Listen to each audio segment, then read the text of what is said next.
మనం జాగ్రత్తగా గమనిస్తే సుబ్రహ్మణ్యేశ్వర స్వామి వారి యొక్క అవతారంలో అంతా కూడా 6 అంకెకి చాలా ప్రాధాన్యత కలిగి కనపడుతుంది. అందులో షష్ఠి ఆయనకి సంబంధించినటువంటి పూజలు చాలా చిత్రమైన విషయం ఏమిటంటే, అటువంటి గొప్ప రోజునే కదూ మనం కూడా సభ చేసుకుంటున్నది. ఇది షష్ఠి రోజున ఆయనకి పూజ.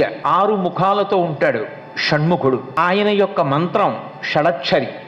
6 అంకె మీద ఆయన యొక్క తత్వం ప్రకాశిస్తూ ఉంటుంది. పెద్దలు దీని గురించి మాట్లాడుతూ ఈ 6 అంకె మీద ఆయన యొక్క తత్వం ప్రకాశిస్తూ ఉండడం, ఈ 6 అంకెకి సుబ్రహ్మణ్యుడికి ఉన్న ప్రధానమైన సంబంధం కేవలం దేవతా సైన్యాన్ని రక్షించడం, రాక్షస సైన్యాన్ని పరిమార్చడం అన్న దానిలో ఉన్న అంతరార్థం బాహ్యంలో రాక్షస సంహారం ఒక్కటే అయితే ఆయనకి భక్తులకు ఇచ్చే కటాక్షం ఏమిటి?